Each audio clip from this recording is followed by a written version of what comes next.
Et bienvenue pour cette troisième partie de ma collection. Et donc pour cette troisième partie, enfin deuxième où je présente vraiment, enfin bref, nous allons donc nous attarder sur les catégories donc que j'appelle, comme je l'ai dit, autres, parce que c'est pas des formats habituels, genre par exemple là c'est des gros packs collector, machin, des éditions intégrales, ou alors comme ici des tomes où je suis sûr que je ne vais jamais continuer, ou alors j'ai comme par exemple Carnival où je n'ai que les tomes 2 et 3, enfin bref j'ai pas ce qu'il faut, et puis il n'y a plus de place dans les étagères aussi. Ou bien alors comme ici où j'ai les nouvelles séries, c'est-à-dire les séries où je n'ai que le premier tome, comme je l'ai expliqué dans la toute première vidéo, si tu l'as regardé bien évidemment, avec les magazines qui sont juste là au-dessus de cette magnifique boîte de jeux loup-garou qui est bien évidemment, on peut se dire, le meilleur jeu de société au monde. Voilà, tout simplement. Et enfin bref, je vais vous expliquer tout ça.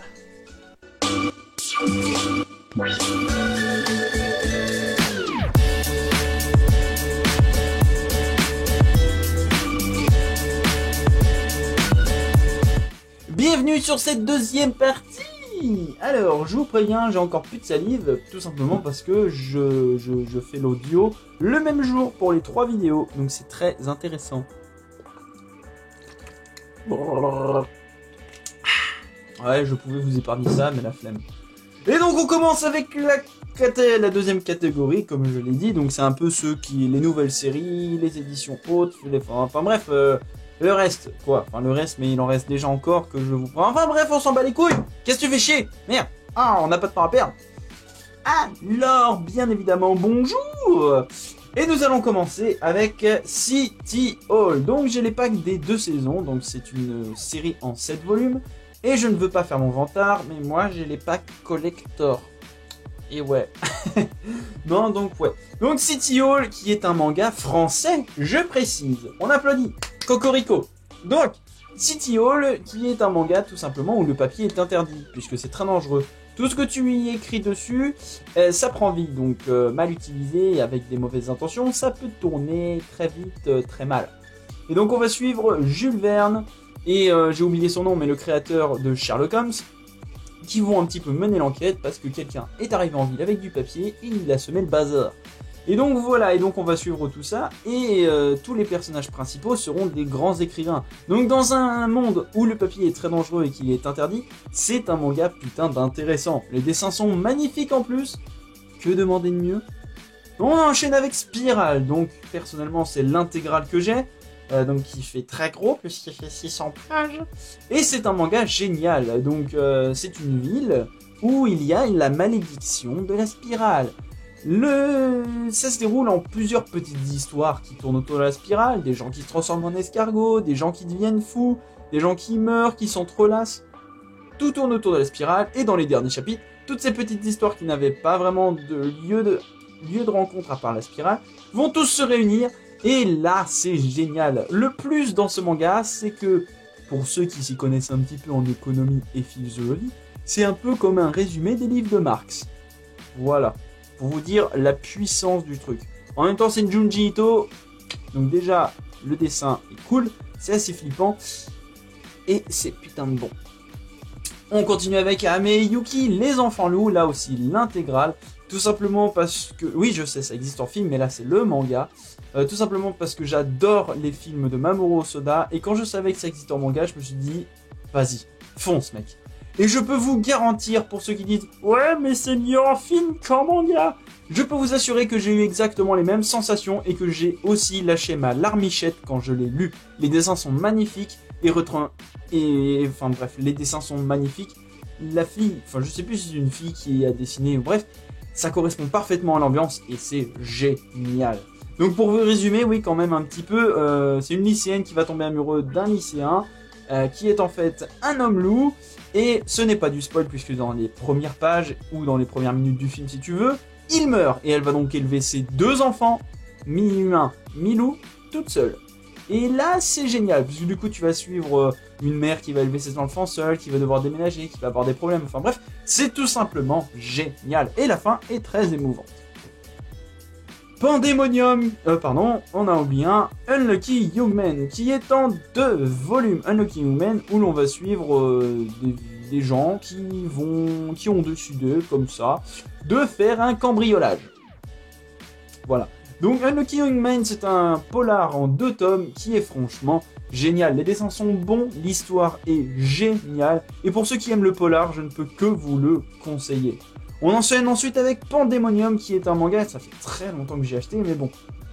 En 2 volumes aussi, où l'on va y suivre l'histoire d'un petit truc. Je sais pas comment ça s'appelle, c'est un mélange entre un raton laveur et un lapin. Bref, la description du personnage. Et qui va arriver dans une ville un petit peu bizarre. Et non, franchement, je sais plus trop ce qui s'y passe, mais c'est cool.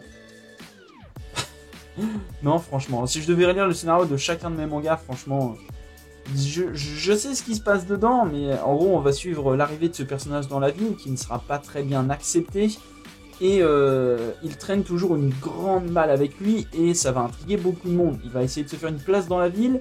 Et donc du coup, c'est plein de petites histoires, mais qui au final se rejoignent pour ne former qu'un seul et même point. Un peu comme Spirale, mais moins philosophique, beaucoup moins d'ailleurs. Et non, franchement, c'est super cool et la fin est quand même assez spéciale. Ensuite, on enchaîne avec L'Oiseau Bleu, qui est un manga en 1 volume. L'Oiseau Bleu, qui est magnifique, où l'on va suivre en gros 2 histoires en parallèle, mais qui sont cool.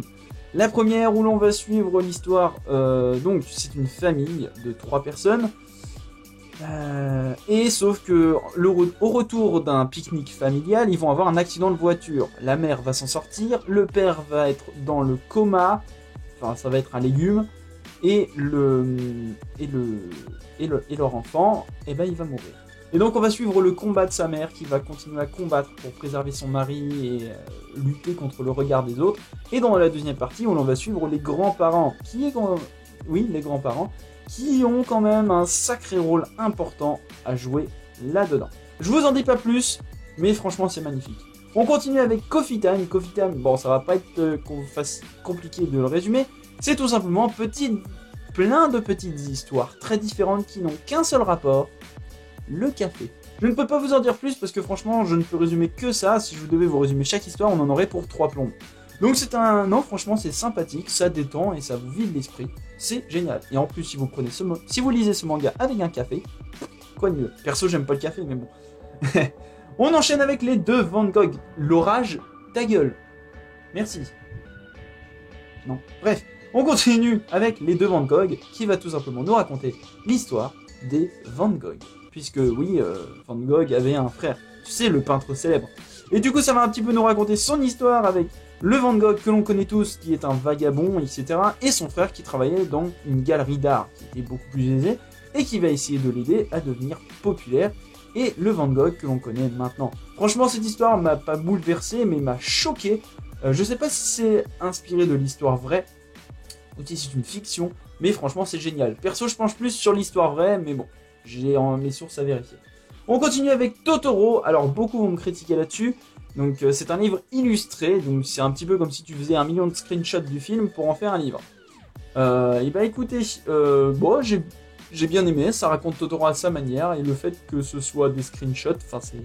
Non, franchement j'ai trouvé ça bien. J'avais pas besoin de vous résumer Totoro. Si, non, bah tu te démerdes. On continue avec le journal des chats de Junji Ito, qui change totalement de Spirale, où l'on va suivre tout simplement Junji Ito et sa femme qui ont adopté des chats, et Junji Ito qui est complètement fada des chats. Au début il croit que c'est des monstres qui veulent le tuer, et à la fin il les adore, il est trop mignon. Enfin bref, c'est complètement what the fuck. Donc c'est un truc super marrant, mais le fait que ce soit fait avec le dessin de Junji Ito, c'est un manga fait pour l'horreur. Donc des fois il y a des expressions qui sont très perturbantes et tu hésites à rigoler ou à avoir peur et flipper, te cacher sous ta couette. Pour te dire. Non, sinon c'est sympa. On continue avec Hurlement, donc qui est un manga en 1 volume, et qui, un peu comme Coffee Time, mais cette fois dans le sens de l'horreur, va nous raconter plein de petites histoires. Donc c'est très sympathique, et c'est la même chose pour Insomnia, qui est lui en 2 volumes. C'est plein de petites histoires, enfin, l'auteur, donc c'est l'auteur du manga, donc, qui est le même que Hurlement et Nuisible, que j'ai dit dans la vidéo de tout à l'heure. Donc c'est le même auteur, je suis désolé, j'ai oublié son nom, qui va nous raconter des histoires un petit peu fantastiques, horreur, machin, qu'il a vécu lui-même ou qu'on lui a raconté. Donc c'est un petit peu un fil directeur où... En plus, le fil directeur, c'est le fait qu'il veuille publier Insomnia. Enfin bref, c'est assez sympa à suivre et les histoires sont géniales. On continue avec Grimm's Manga, donc qui est un one-shot, qui tout simplement reprend les histoires de Grimm, donc c'est-à-dire le petit chaperon rouge, Réponse, le chat botté, enfin bref, tu connais les bails, et qui les revisite. Pour vous donner quelques exemples, Réponse, c'est un beau jeune homme, et le loup tombe amoureux du petit chaperon rouge. Voilà, pour vous donner quelques exemples. Et c'est comme ça surtout sur Hansel et Gretel, sur plein de trucs. Enfin bref, c'est super génial. Franchement, je suis retombé en enfance avec, et le fait que ce soit revisité, j'ai kiffé. On continue avec Snegurushka. C'est de l'allemand, je crois, ou du russe. Snegurushka. Qui est un one-shot où l'on va suivre un petit peu la révolution, entre guillemets, de ce qui s'est passé dans la Russie à la Seconde Guerre mondiale. Donc le dessin est assez glauque, mais retransmet parfaitement l'ambiance. Et on va suivre du coup quelques révolutionnaires, une famille de révolutionnaires qui va faire en sorte de machin. Et enfin bref, ça fait un moment que je l'ai lu franchement, et comme j'ai dit tout à l'heure, je vais pas lire tous mes mangas ou même les résumés. Enfin bref, ça prendrait beaucoup trop de temps. Je sais, je bâcle mes vidéos, je fais ce que je veux. Voilà, mais un pouce rouge. Au cœur de Fukushima, qui est en un volume. Donc, au cœur de Fukushima, où tout simplement, on va suivre les aventures palpitantes, d'un ouvrier à Fukushima, après l'explosion. Donc, le manga a continué, je crois qu'il est en 3 ou 4 volumes, il est fini, je sais plus trop. Mais si je n'ai pas pris la suite, c'est tout simplement parce que ça m'a gavé. Je me suis limite forcé à finir ce manga. Je m'attendais à un truc un petit peu mieux. Mais c'est explication sur explication, narration sur narration, j'en pouvais plus de ma vie, j'étais au bout de ma vie. Donc voilà, c'est un manga que je ne continuerai pas. Après, si vous aimez Fukushima ou apprendre des trucs sur... voilà, enfin bref, vous faites ce que vous voulez. On continue avec le dernier envol du papillon.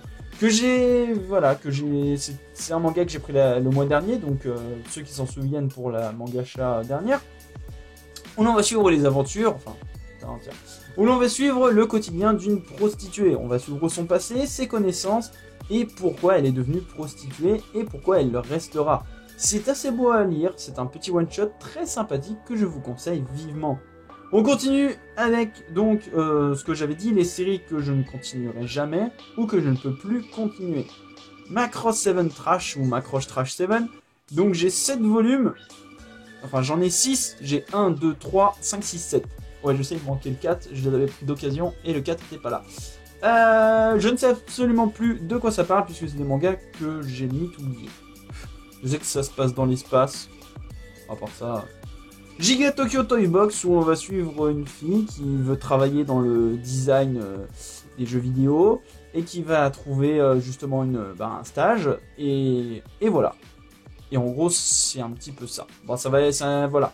Pour vous résumer brièvement, c'est un petit peu ça. Franchement, j'ai pas envie de m'attarder sur cela, et voilà. Ensuite, on continue avec Gasaraki Meimu, que j'ai totalement oublié l'existence. Même le résumé, je ne sais pas du tout de quoi ça parle. Je sais qu'il y a une fille, un mec. C'est déjà pas mal. Audition, donc c'est mon seul manga coréen. Et j'ai pris le premier tome, je me suis dit, tiens, histoire de voir. Plus jamais. Après, je fais pas une généralité. Tous les mangas coréens, je vais y arriver, ne sont pas nuls. Mais celui-là, franchement, j'ai pas commencé par le bon. Il m'a tellement foutu le bad. Les dessins sont dégueulasses, l'histoire est moche. En gros, Audition, comme tu le dis, ça parle d'un truc d'audition de musique. Enfin bref, c'est de la merde. Ensuite, Dragon Ball, et pas n'importe. Un double volume de Dragon Ball. Z, 23 et 24. Alors pourquoi je l'ai celui-là? Parce qu'à la base il était à mon frère. Et pourquoi il l'avait? Parce que c'était son épisode favori avec Freezer. Et du coup on lui avait pris ça, et vu qu'il n'en a plus l'utilité, il me l'a donné. Donc voilà. Carnival, j'ai juste le volume 2 et 4 que j'avais trouvé en brocante. Tout simplement parce que je l'avais vu en anime avant, et c'est génial. En gros, on va suivre un mec qui va rentrer dans une sorte de révolution. Enfin, je sais plus trop, ça fait un moment que je l'avais vu. Un jour, peut-être, ferai-je cette série, mais pour l'instant, non. Ensuite, les 2 premiers tomes de Black Butler, donc une série qui a limite bercé mon enfance. Je les ai vus un nombre incalculable de fois à la télé, les animés de Black Butler. Et j'ai les 2 premiers volumes parce que on me les a offerts à un anniversaire il y a très longtemps, mais j'ai jamais eu l'occasion. Enfin, pour l'instant, j'ai pas l'envie de continuer cette série. Ça va faire des années que je les ai toujours pas entamés. J'avais plein d'autres séries en stock. Reiko the Zombie Shop, les 2 premiers tomes, pareil, on me les a donnés et je connaissais pas du tout la série, donc voilà. Min Hall, le tome 2. Alors, certains vont me dire, mais t'as déjà les tomes de Min Hall, tu l'as dit dans la vidéo dernière. Oui, mais celui-là, c'est un petit peu spécial pour ceux qui s'en souviennent. C'est parce qu'en fait, je me suis retrouvé avec des pages, une trentaine ou une cinquantaine de pages de Judge au milieu. Mais c'est pas des pages en plus, c'est des pages qui remplaçaient les pages de Min Hall. Donc du coup, je l'ai gardé parce que c'est quand même... je me suis dit, le temps que je retrouve un manga comme ça, c'est assez rare. Donc limite, tu vois, pièce de collection, tu vois le genre. Et du coup, je me suis racheté le 2. Donc voilà. Nui, qui est un truc avec des peluches, donc c'est complètement de la merde. Et Agartha, que je n'ai absolument rien compris. Ouais, je passe vite sur cela parce que bon... Ensuite, toutes les nouvelles séries, là aussi je vais essayer de faire vite parce qu'il y en a plein et si je vous les résume toutes, on va y passer 3 heures. Green Mechanic, qui est un manga français où l'on va suivre une jeune fille qui va trouver, comme ça par hasard, un morphing. C'est un robot qui peut prendre l'apparence humaine. Et donc c'est vachement cool. Donc Green Mechanic, c'est la personne qui a gagné le tremplin Kiun qui l'a fait, donc c'est son tout premier manga. Donc je ne connaissais pas avant, j'ai pas suivi le tremplin Kiun, mais franchement les dessins sont super, franchement j'adore. Et l'histoire est cool, donc elle va trouver ce morphing, elle va lui demander de prendre l'apparence d'un homme qu'elle connaissait déjà avant. Elle va aussi rencontrer des gens qui vont l'aider à retrouver cette personne, puisqu'elle compte énormément pour elle. On ne sait pas vraiment quelle relation ils avaient. Mais aussi j'ai oublié de vous préciser qu'il y avait des monstres, donc j'ai oublié les noms, des monstres qui bouffent les humains. Donc, et sauf qu'elle va apprendre que ils ne sont pas tout seuls. Il y a les monstres qu'elle pensait, donc qui perdent le contrôle, qui sont pas dans la ville. Et un peu comme les morphings aussi, ils peuvent prendre l'apparence des humains. Et ça, elle ne le savait pas, elle est complètement choquée. Et elle va apprendre à se battre avec son robot. Enfin bref, c'est génial. Dreamland, qui est là aussi un manga français que j'ai enfin commencé. Bon, je vais pas vous mentir, c'est parce qu'il me manquait un manga Pika pour avoir les trucs. Non, je déconne. Mais oui, au début, j'ai vu, ah tiens, il y a une promotion Pika, si je prends tant de manga Pika, j'ai un truc en plus.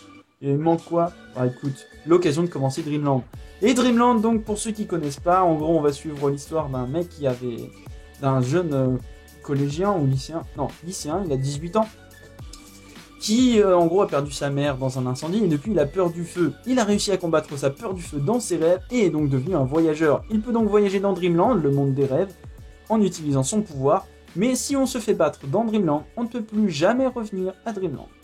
Et donc c'est génial, on va suivre son aventure dans Dreamland et en même temps dans le monde réel. Ça va faire un petit peu un parallélisme et c'est génial. Le dessin est aussi très particulier, mais franchement, je kiffe.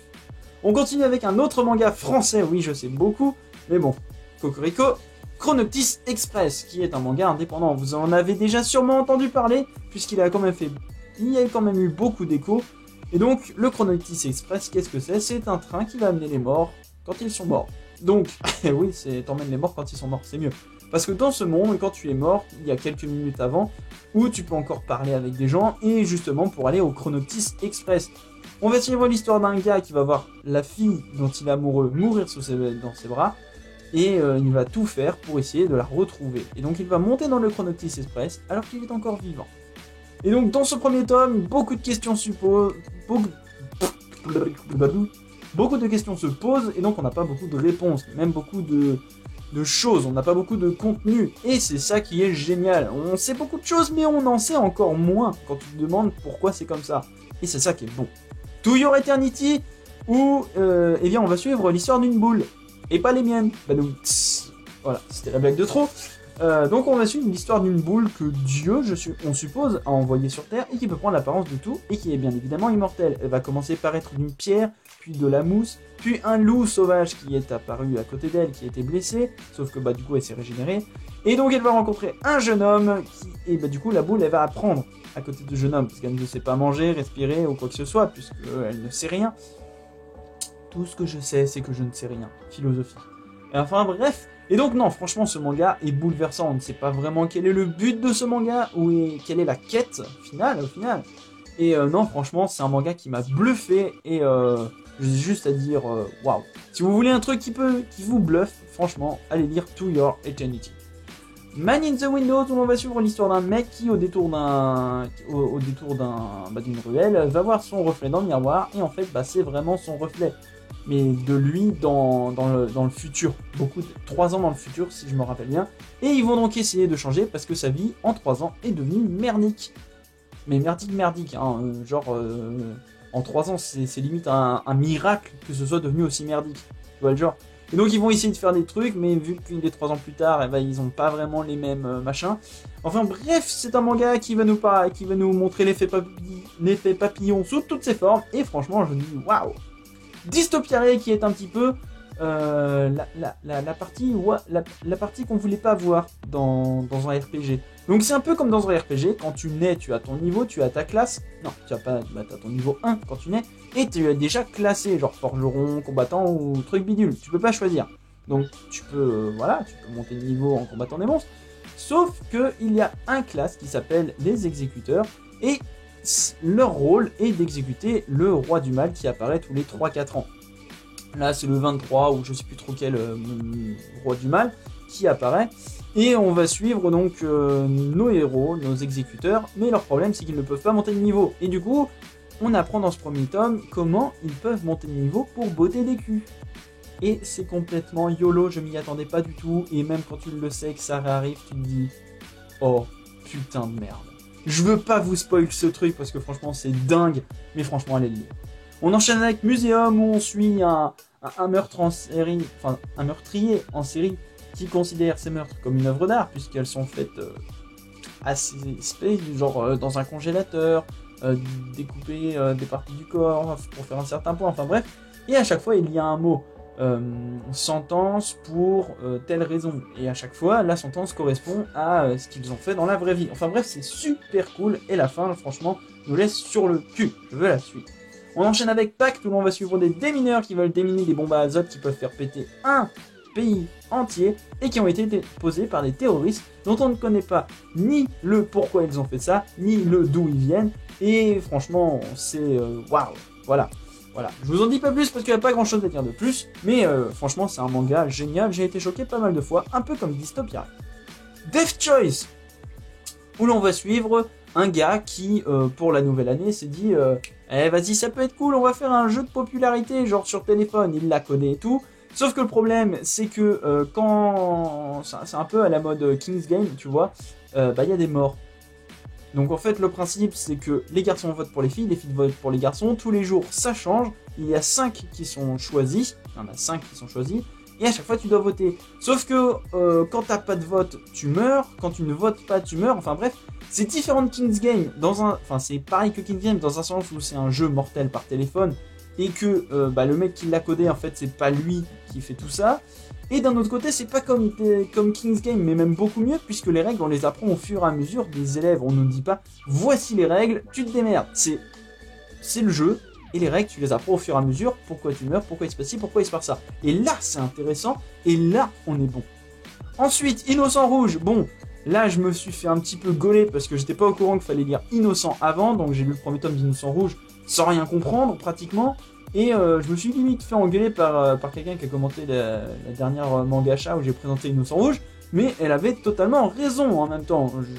Je me suis mal renseigné sur celui-là, j'ai pas forcément vu, il avait l'air intéressant. Écoute, il est peut-être intéressant quand tu connais le synopsis de base avec Innocent. Donc voilà, où l'on va suivre un petit peu une femme révolutionnaire qui a eu beaucoup d'importance dans la Révolution française. Perfect Crime. Oh putain, ça va durer 3 plombes, j'ai déjà plus de salive. Perfect Crime où l'on va suivre un mec qui fait justement des crimes parfaits. Tout simplement comment ? Eh bien en intimidant les personnes ou en leur faisant croire des choses qui ne sont pas vraies. Comme par exemple planter quelqu'un avec un couteau en plastique et tu vois qu'il se rétracte, sauf qu'il croit vraiment que c'est un vrai couteau et il meurt quand même. Pouvoir de persuasion, ma gueule. Et du coup, voilà, on va suivre un policier qui va essayer de le coincer tant bien que mal. C'est bon, c'est bien, mais bon, ça aurait pu être mieux. L'île du temps qui est un one-shot, et qui va nous parler justement d'une île où un lac a une connexion dans le passé plusieurs années en avant. Et donc il y a des mecs qui viennent faire un reportage d'horreur sur cette île, sauf que ça va mal tourner et que le personnage principal va recevoir un téléphone avec des vidéos lui commentant tout ce qui va se passer parce que la personne qui envoie ça est un rescapé. Et beaucoup de choses se passent, on apprend beaucoup de choses qui vont nous retourner le cerveau, et c'est complètement dingue. Brigade temporelle, qui est un manga français, et qui était un petit peu tiré de l'histoire de Le Visiteur du Futur, pour ceux qui connaissent la web série. Et franchement, c'est génial. J'ai kiffé ma race, j'ai kiffé, et j'ai kiffé. Voilà. Donc pour ceux qui ne connaissent pas, on va suivre donc une fille et un gars qui ont eu des accidents, sauf qu'ils ont été pris au dernier moment pour faire partie de la brigade temporelle et qui gère justement les délits temporels. Donc les gens qui jouent avec le temps sans forcément que ce soit bien.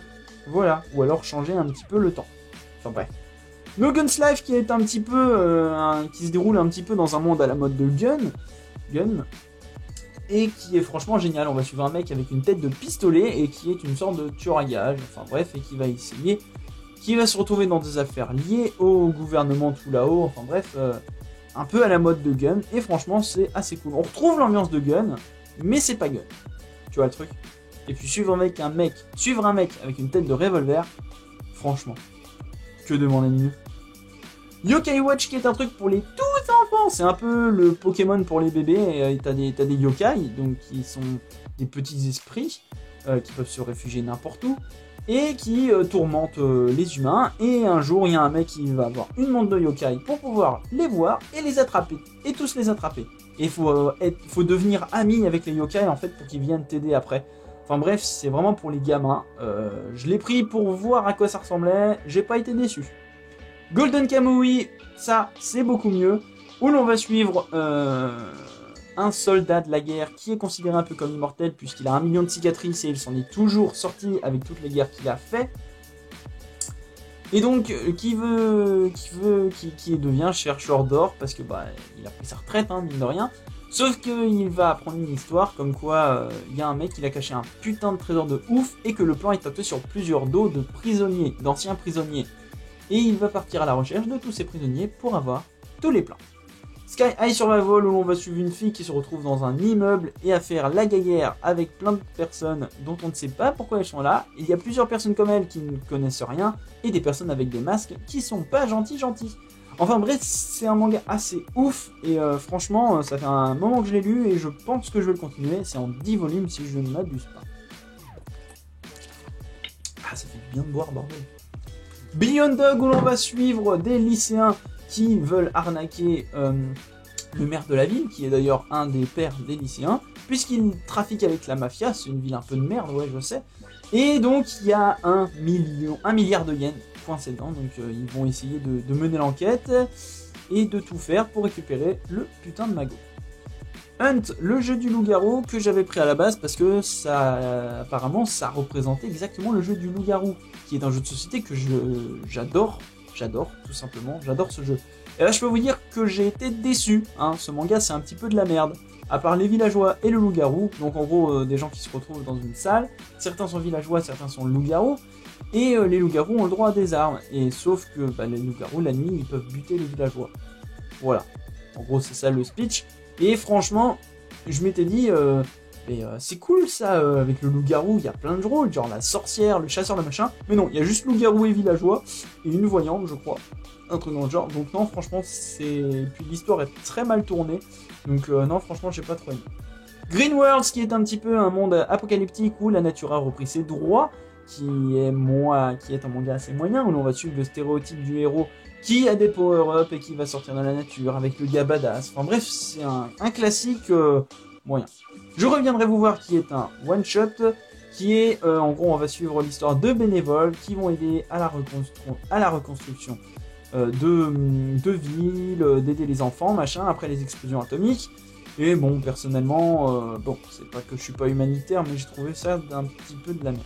Ensuite, Psychopath, inspecteur Kurokuchi, si je ne m'abuse. Que j'ai pris parce que à la base je voulais me mettre à Psychopath, sauf que j'ai pas trouvé le temps, donc j'ai juste celui-là en réserve. Donc ça fait un moment que je l'ai lu, je pourrais pas trop vous résumer. Psychopath, en gros, si je me souviens bien que je ne me trompe pas avec autre chose, il donne une sorte d'émetteur qui montre la criminalité des personnes, puisque maintenant elle est jaugée par un ordinateur, et si elle dépasse un certain seuil, ça veut dire que tu es un criminel ou que tu peux devenir un criminel, et dans ce cas-là, t'es arrêté tout de suite. Sauf qu'il y a des gens qui arrivent à fausser les résultats et c'est complètement dingue. Enfin bref, perso j'ai moyennement aimé, on verra. Platinum End. Donc qui ne connaît pas Platinum End, donc c'est un manga à la fois assez basique qui est dans la continuité de Death Note puisque c'est les mêmes personnes qui l'ont fait, où l'on va suivre des anges qui viennent sur Terre pour trouver le nouveau dieu et tu as donc plusieurs pouvoirs pour devenir le dieu. Le but est d'éliminer bien évidemment tous ceux qui possèdent un ange. Le dernier deviendra dieu. Tu as le pouvoir de faire tomber amoureux de quelqu'un de toi à 48 heures. Tu as le pouvoir de tuer quelqu'un en le touchant. Et tu as le pouvoir de voler aussi. Enfin bref, j'ai que le premier tome parce que bon, c'était bien, mais sans plus. Enfin, personnellement. Hein. Et donc, je n'ai pas encore continué cette série. Dungeon Master, où l'on va suivre l'histoire d'un mec qui adore les histoires paranormales et qui va trouver un petit peu son mentor là-dedans. Donc bon, c'est pas très original. Inomaru Sumo, où l'on va suivre un gars qui adore le sumo. Mais qui est trop petit, donc les gens se moquent de lui, et il va prouver le contraire, le shonen classique de sport. Toys of War, qui est un manga qui était super original et que j'ai adoré en un tome. Enfin, j'ai que le premier tome parce que la série est en arrêt de commercialisation parce qu'elle n'a pas eu assez de popularité pour continuer, ce qui est bien dommage. En gros, on suivait l'histoire de personnes qui se retrouvaient dans le monde des jouets. Et les jouets, bah ils sont pas contents. Et franchement, dit comme ça a l'air gamin enfantin. Mais franchement, l'histoire, moi franchement, j'avais kiffé. Hubbleblatt.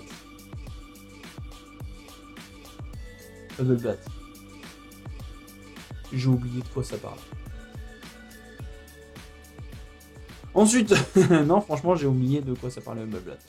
Log Horizon, qui est là aussi, donc un manga qui a fait beaucoup parler de lui au début. Je l'avais vu en anime d'abord, je me suis dit putain on va suivre le manga, c'est génial. Et donc pourquoi je n'ai que le tome 1 alors que ça fait déjà depuis 2014 qu'il est sorti, tout simplement parce que l'auteur a été en prison pour pas avoir payé des trucs, et peut-être qu'il a un cancer, il y a plein de rumeurs qui circulent, donc voilà, donc peut-être que jamais on ne verra la suite du manga. Bref, Pandora Hearts, où l'on... Bon, je connais pas trop le synopsis, ça fait un moment que je l'ai lu aussi, oh là là. Ah, j'ai l'impression d'être une bite à pas pouvoir vous dire les résumés, donc voilà, on va passer. Père et fils, où l'on va suivre l'histoire d'un père qui est un petit peu un herboriste itinérant, et qui le jour où sa femme meurt, il va devoir prendre à charge son enfant, et il va l'emmener avec lui. Lui qui n'a jamais passé de temps avec son fils, c'est une histoire super touchante. Voilà, non franchement c'est magnifique. Drakengard, qui est pour moi un manga pourri, donc apparemment adapté du jeu vidéo du même nom, Drakengard, où l'on va suivre un mec qui a fait on va suivre un mec qui a un champ magnifique pour booster ses alliés, sauf que ça appelle un dragon qui est amoureux de lui et qui veut le manger, son collègue est assoiffé de sang et de chatte, voilà, c'est de la violence gratuite pour rien, et entre chaque chapitre on a une page d'explication pour nous dire qu'est-ce qui se passe, comme quoi l'auteur ne sait même pas expliquer avec des cases. One Punch Man, est-ce que j'ai vraiment besoin de vous dire qu'est-ce que c'est ? Bienvenue chez Protect, où l'on va suivre quelqu'un qui va justement aller en stage dans une entreprise et qui va un stage en entreprise en économie, enfin en conseil. Et donc c'est assez cool puisque ça va nous parler un petit peu de tout, genre Amazon, enfin les machins comme ça. Mais perso j'aime pas trop, c'est un petit peu à la mode au cœur de Fukushima, il y a beaucoup d'explications. Unnamed the Comic, où là aussi j'ai oublié le synopsis, mais je sais qu'on suit une fille qui va être embauchée dans une